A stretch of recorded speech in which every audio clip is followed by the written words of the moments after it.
Kayo ba, ano bang mga kadalasang ginagamit nyo? Anong size ba? Ilang liters? Pang jarring nyo?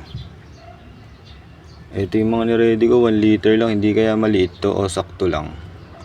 Para ma-maximize ko rin yung space. Para hindi masyadong masikip o kumain ng malaking pwesto.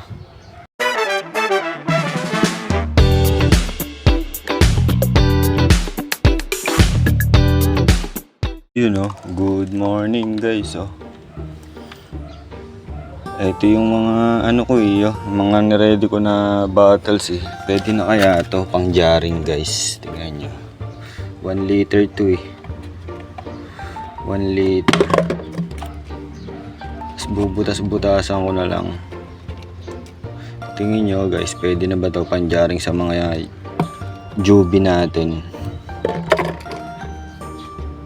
Kayo ba, ano bang mga kadalasang ginagamit nyo? Anong size ba? Ilang liters? Pang jarring nyo?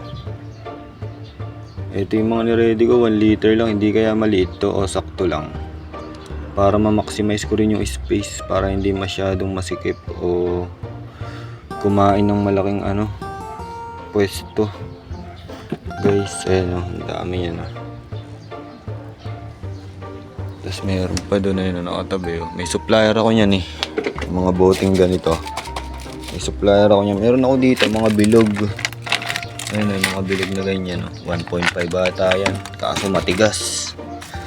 Kaya dito na lang ako sa 1 liter lang. Okay na ba to guys? Para pang jarring. Sa mga matatagal na nagja-jarring dyan. Konting tips naman. Para matuto din tayo kaagad. Ayan. Magja-jarring na kasi ako baka next week. Ito yung mga ija-jarring ko.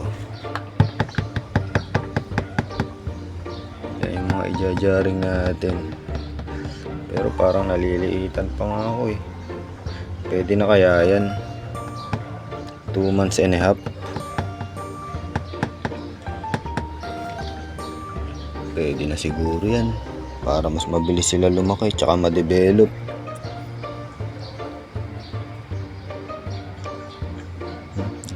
Isig pa naman yan Ayun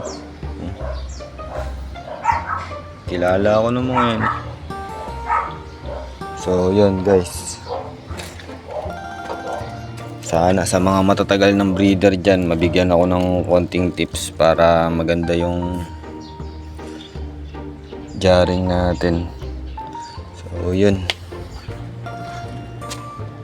Uy, ang kapal ng bubbleness ng junior ko. Junior lang yan. Ayan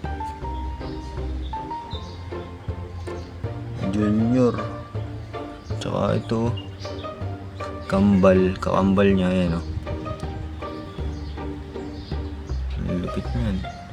Ayan ang ganda ng kulay. Kambal yan ayan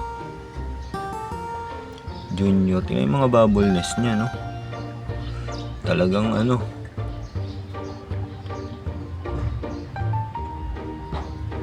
maatikabo. Yung hapsan ko nandito, ang laki na guys yung hapsan ko. Ayan comtail. Ang ganda niyan, hindi ko lang mailabas pa So yun, hanggang dito na lang. Sana masagot kung pwede na ba 1 liter sa pang jarring natin. Fish.